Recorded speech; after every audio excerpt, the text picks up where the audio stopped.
Hello everyone, welcome to ScorchEarthToys at anymoon.com's review of the 160 scale Evolution toy VF-2SS as seen in Macross 2. Today we're covering all three variants, but I'm going to be discussing just the VF-2SS and I'm going to leave the super armed parts for a follow-up review. There were three releases beginning with Sylvie's Valkyrie 2 in February 2016 for 24,800 yen. In July 2016 we then got both the Nex and Fairy Squadron customs in gift sets with the SAP for 30,800 yen. While these things languished on store shelves until they were discounted to less than 50% of MSRP, most stores have finally managed to get rid of them, so if you're hunting them down now, you may need to be a bit more creative in your search. If you're shopping for anything else, I continue to recommend heading on over to Big Bad Toy Store. Click the link in the comments below to support this channel and shop for tons of fun stuff.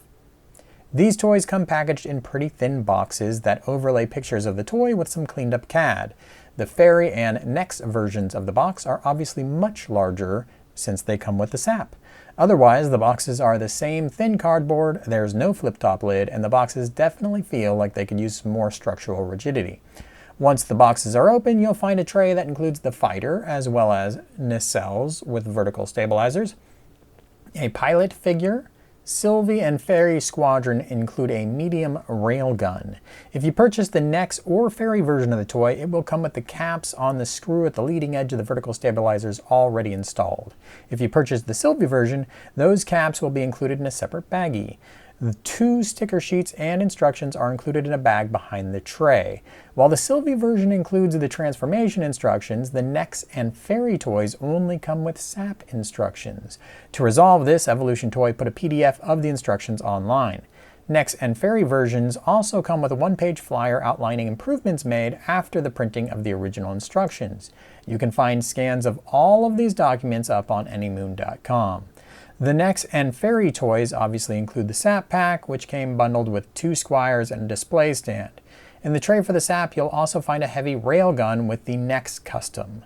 The Fairy Squadron toy also comes with a second set of forearm armors because the ones included in the tray don't latch closed very well.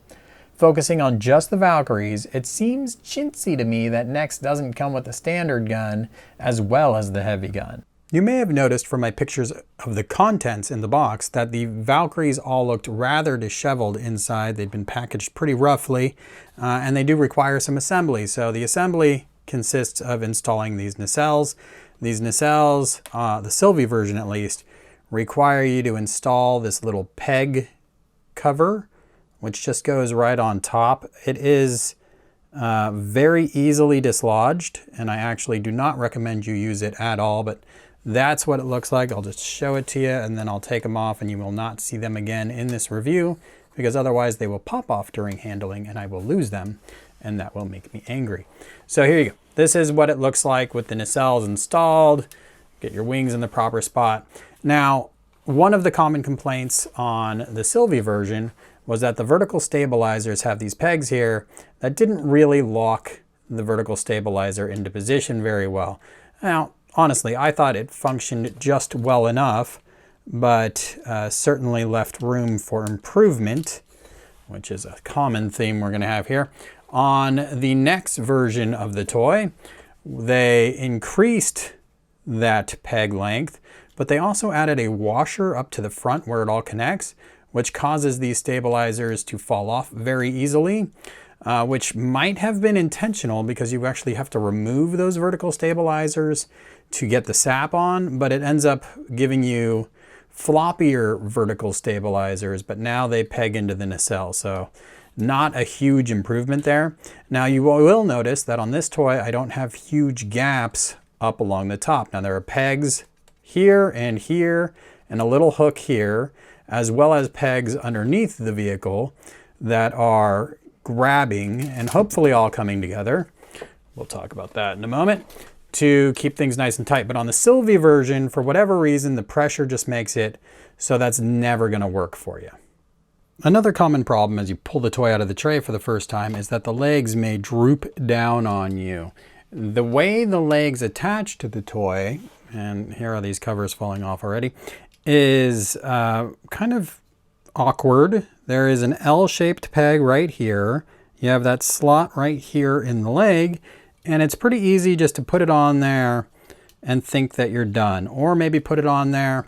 The toy isn't exactly the strongest, so you push it back just a little bit, think you're done, and then you handle it and it pops off. So what you really need to do with that is get your fingers somewhere where they're relatively secure and push back on that leg until it pops. And once it does, that should actually be a pretty sturdy connection. Now we'll pull that peg out. Now I didn't realize this when I first handled the toy. It's kind of scary given how awkward this toy feels and how many issues it has from a build quality standpoint to put that kind of pressure on that weird of a area. But once you do, it dramatically improves the stability of fighter mode. So here I am trying to get the arms to peg in and having an arm fall off. So you can see, yeah, not a very good impression that it's making, but whereas before I said fighter mode wouldn't even stay together when I first did a review of this toy, when you get those intakes pegged in, it definitely does stay together. So that's good. There must have been a lot of people like me that weren't pressing in quite hard enough when they first got their toys, because when Evolution toy went through round 2, they added a couple things to help. So the first is at the front here, we now have a pivot where we can move this whole leg contraption back. So there's a back area for fighter mode. And then we also have now a peg on the inside that folds down and goes to this new slot here. So we have a backup to hold the leg in place.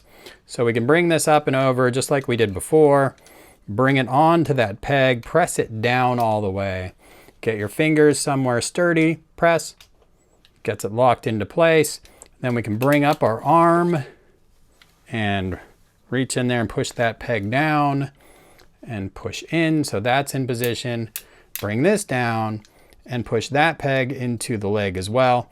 And on the Nexen Fairy, everything does fit just a little bit more tightly to actually bring things together in a way that actually feels like a competent fighter mode, much more so than Sylvie did. So I can handle this toy. It's not falling apart. You can see I've got the gap forming up top. So let's push that in. There you go. So here is fighter mode, properly attached with the revisions. And then we have fighter mode over here, still working, legs not falling off constantly. So as long as you peg those things in, it'll go a long way if you do plan on handling this toy in this mode. One more issue to watch on the legs is this little tab right here. So there's a little tab on the edge of the intake that goes into the leg, and you want to press everything together so that you don't see that tab sticking out like this, but instead it's nice and recessed in there. Now the toy does have integrated landing gear. On the Sylvie version of the toy, the front landing gear doesn't really lock into place. That has been addressed on the Nex and Fairy versions, which they do lock firmly into place. When you handle the toy, this fin here has nothing stopping it from either going all the way back in or all the way back, so that can be a little frustrating. Particularly if you have a website dedicated to toys and are photographing these things and moving it around, you might find that that constantly causes an issue. Now the arm fell off again, which is definitely a problem on my Sylvie toy. You can see why it's happening. There's a big fat seam here. It should be nice and tight. But it does give me an opportunity to look at this peg. So this peg folds out and goes into the leg and theoretically keeps things nice and solidly together when looking at the toy from the back, which I think solidly together would be not a word we would use right now. But this peg can become extremely frustrating. Not only does it not really fit securely into the leg, oftentimes as you're trying to get it in, it'll just push up on you.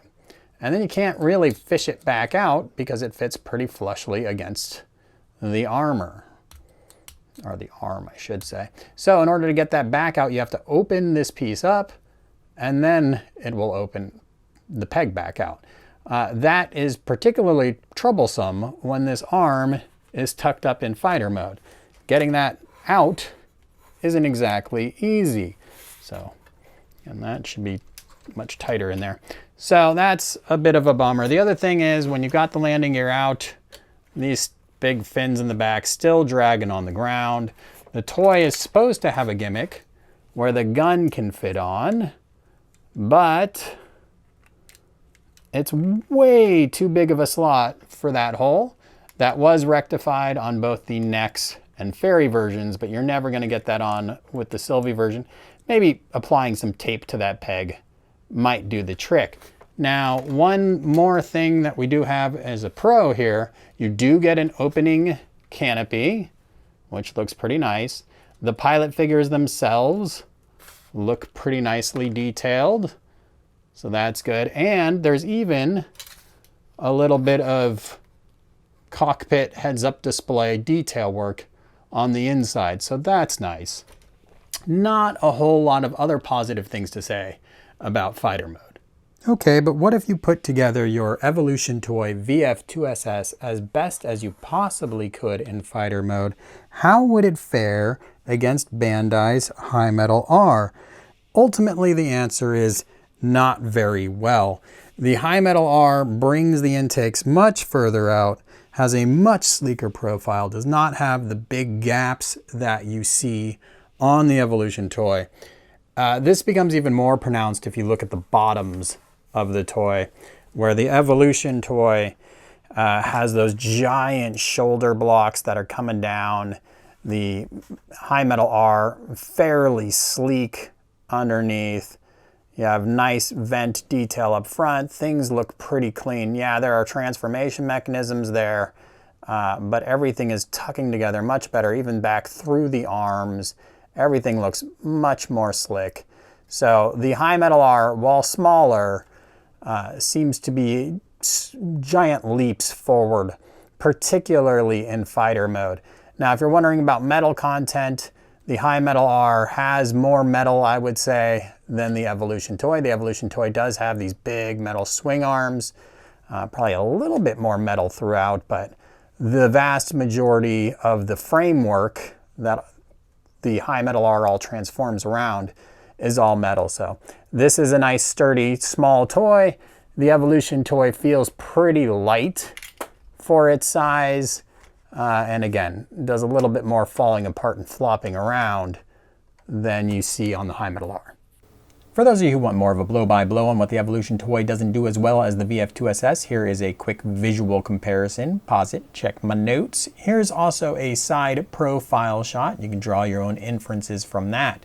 The question of scale is an interesting one. Evolution Toy says their VF-2SS is 160 scale, so it'll fit right in with all your 160 scale vehicles. Unfortunately, the fighter mode statistics for how long a VF-2SS is supposed to be are questionable at best. The most common published stat out there is 13.5 meters long. This toy is 28 centimeters long, which would mean it's more like 148 scale in fighter mode. Now, another stat you can find out there is that the VF-2SS is supposed to be 15.8 meters long. While that stat is less common, it would make this toy very close to 160 scale if it were true. And judging by what we also saw with the High Metal R, where that toy is 19.5 centimeters long, the 15.8 measurement comes in right around 181 scale, which is in line with the other toys in the High Metal R line. So it seems like the toy manufacturers have settled on 15.8 meters being the correct length of a Valkyrie 2. As always, I do have a separate transformation guide, and as I mentioned earlier, I do have full scans of the instructions up on anymoon.com, but I did want to pause mid-transformation to point out another change that happened between the Sylvie release and the Nex release. Here you can see the peg that was the L-shaped peg that was used for the intake earlier that is now going to receive the shoulder. The shoulder itself didn't do the best job of latching in fighter mode, and is fairly loose when connected in Gerwalk mode, so that was a common complaint. So when ET got to the next version, they added this little hook up on the top of that joint so that in fighter mode it grabs on in between the intakes to hold that arm in place a little bit better, which is good. but they've also added a little bit of plastic to the front of that slot that receives the L-shaped peg, and that is going to cause it to be too tight and actually bend and potentially break that L-shaped peg. So this is a pretty common problem, and what you really ought to do, although I can't really tell you how, is get that nub on this one side. You need to wear it down somehow and make it smaller so that when you do bring this shoulder up, you don't just push that peg inward. As you can see the stress marks from my having done this before. On the other side, I don't have the problem. So it seems to be just a casting issue on one side of the toy. Sylvie and Fairy Squadron come with the medium railgun, which has an extension gimmick, a fold down handguard, and then the grip that folds down. The Fairy version is just a gray version of the same thing. The next version of the toy comes with the heavy railgun, which has exactly the same gimmick. So it extends, it has the handguard that comes down, and then the grip also comes down.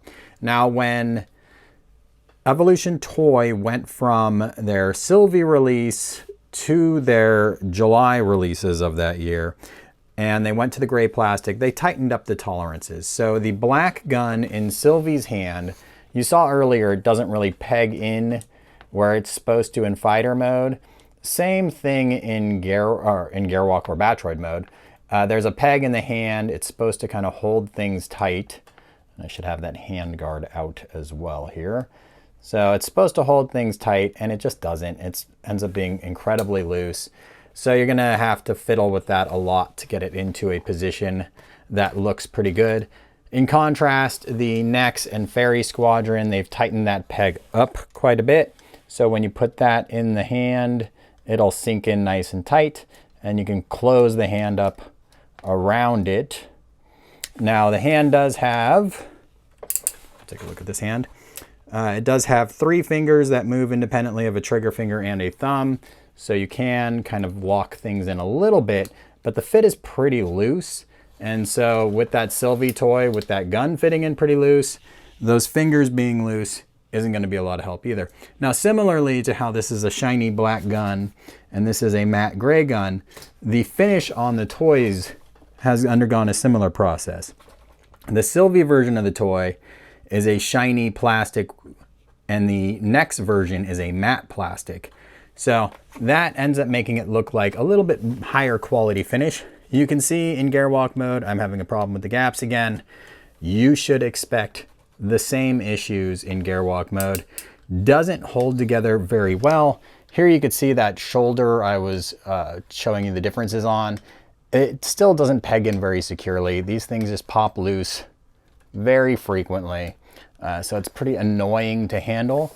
A funny thing about Gerwalk mode is that they have a knee with a twist, but the kneecap is so big it nerfs the twist. So the only way you're going to get mileage out of that twist is for poses that are pretty tall. So if we go like this, then we can pose the toy. But you can see he's looking up in Gerwalk mode. So that isn't exactly where you want to be. So funky Gerwalk mode implementation. Another issue that we see when we're using the gun in particular is this really funky elbow joint. So you can see there's no resistance at one part of the elbow joint. There's a couple different swivels, which are fine.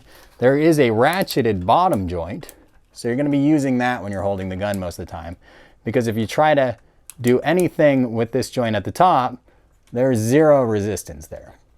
So a lot of poses you're going to try to do just aren't going to work because that elbow is not stiff enough to really do anything with it. Instead, you'll have to get the arm involved, you'll have to get the twist points involved, and you'll use that ratcheted lower elbow joint. So, bit of a bummer there. One thing that makes Gerwalk mode a lot more enjoyable with this toy is if you skip the step where you trap these long intake pieces underneath this peg here, because that really keeps the legs locked down and gets them pretty awkward looking. Whereas if you leave them loose, like I've done over here, you can get much more of an angle outward on the toy, and it actually makes a half decent looking Gerwalk mode. Now, one big difference on this toy versus the Bandai High Metal R is the position of the intakes. You could see the Evolution toy has the intakes pretty tight in, and High Metal R has them pretty far out. Now, there is line art that shows the intakes in kind of both positions, so a little debatable about what you prefer there. My preference is for the High Metal R interpretation, but the High Metal R doesn't pivot the wings upward, and there is definitely line art that shows that. And it has the wings pretty far back, so that might be something you don't like. The High Metal R does have the option to put on the split toe parts. You do not have a split toe on the Evolution toy, which definitely is part of the line art. A little funky part of the line art, but part of the line art nonetheless. The High Metal R toy is also more dynamic. It has so many different twist points in the legs and the knees. You could do a lot more. The intakes don't really lock into position, so even those are in play, which actually can make it difficult to get pretty symmetrical looks for the High Metal R, but makes it a lot more easy to play with and have fun with, whereas the Evolution toy, a bit more stoic in its posing. This toy has a nice size in Battroid mode. It's about 24 centimeters tall. In comparison, the High Metal R toy is about 16.4. We'll say a little bit less than 16.5 centimeters tall. At 24 centimeters tall, it is almost perfectly 160 scale, more like 158 and change. Here's how it scales compared to a Yamato V2 160 VF1. That's about 21 centimeters tall. And a Yamato 148 VF1, which is more like 25.5 centimeters tall. So you can see it's gonna fit in nicely with most of your collection. But how does it handle, right? That's the big question. And the answer is not awful. You do have the problem where you have that big head, I don't even know what that thing is, this big chest piece that just covers up the face entirely. And you have those huge unsightly pegs that they decided to throw on top.